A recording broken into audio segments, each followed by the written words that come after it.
Once again in the dark of night, I have snuck off into my basement and barricaded myself in my daughter's playroom in order to bring you another edition of the Roundball Mining Company Denver Nuggets Film Room. If my wife asks any of you what I'm doing down here in the basement on the internet this late at night, let's keep our little secret, because it's okay if she thinks I have an internet chat girlfriend that may or may not look like motivational speaker Matt Foley, but a little jealousy never hurt anyone, right? Actually, we're here to take a look at the Denver Nuggets pick and roll defense in Game 68 against the New Jersey Nets. I mentioned in my blog, my game recap, about how the Nuggets played some of the best pick and roll defense that they've played all season. Unfortunately, it only pretty much lasted for the first quarter, but I thought it'd be worth taking a look at what they did that was so effective in that first quarter. The two things to take note of in the way the Nuggets defend the pick and roll are their positioning and also their cohesion as they work together. Keon Dooling's going to dribble right off the screen. Nene is going to hedge out and stop the penetration while Chauncey fights over. As Lopez rolls to the basket, Kenyon steps down to stop the roll. Meanwhile, Nene stopped the dribble, allowing Chauncey to recover.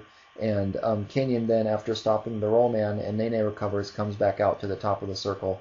And the Nuggets were able to completely stymie the pick and roll. Here's another pick and roll with Vince Carter coming off a Yi screen, and that's a Yi Jian Leon screen. And unfortunately, even though Kenyon had good position, he didn't get out far enough on Vince, giving him an open three, but no harm done. In our next sequence, we see a little good pick and roll defense and then some bad pick and roll defense. But in the first pick and roll sequence, Keon Dooling is going to have a screen by Lopez. Nene shows, he doesn't hedge hard, but he shows enough to prevent Dooling from driving, which he doesn't really attempt to do. And then Chauncey is able to recover, and Nene likewise recovers. Now here's another pick and roll, and you're going to see Melo switch, and as a result, he's going to let Yi get behind him.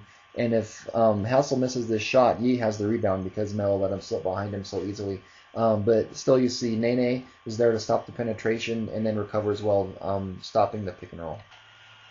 In our next clip here, the Nets run, again, two pick and rolls, and both of them are pretty well stopped by the Nuggets. Once again, Lopez is setting a high screen, and Nene comes out to stop the penetration. You see Dante Jones sagging down to help on the roll until Nene can get back. And then Dante recovers very well, and the Nuggets have stopped that screen and roll. They're all in good position. And then once again, Lopez is going to come out, and Nene hedges really strongly. Unfortunately, gets called for the foul, but you see with the same motion, once again, Dante Jones helps on the roll. Nene stopping the penetration, and like I said, unfortunately gets called for a foul, but that is pretty good pick and roll defense from the Nuggets. Once again, in this possession, the Nets have two pick and roll sets that they run because the Nuggets successfully stopped the first one. You're going to see Lopez comes out to set the screen on JR, and JR is one of the weaker Nuggets when it comes to fighting over screens, but you see Birdman is out hedging on the offside of the screen at the three-point line, not providing Carter with a chance to shoot and forcing the pass. You're going to see Lopez rolls, and Kenyon was in position to help, and the Birdman was slow getting back, and you see also he was able to recover back out to Yi Jian Leon when he received the pass from Carter. And on the second screen and roll set here, Yi is setting the pick, and Kenyon doesn't step out as strong as Birdman did. The Nuggets are still in good position, but Kenyon allows Carter to get off the three, which fortunately he misses. But once again, the Nuggets successfully defended two screen and roll plays on the same possession, and in the past they've had a hard time defending even one. So that's, even though Kenyon gave up the long three, that's a pretty good moral victory for the Nuggets.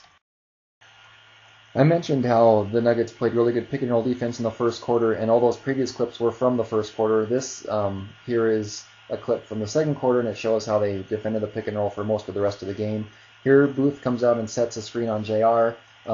Nene steps out and shows, cutting off the penetration, but while JR recovers and Nene stopping the drive, you see Chauncey, Balkman, and Kleza all sit and watch as Booth rolls to the basket, completely unmolested for the easy dunk.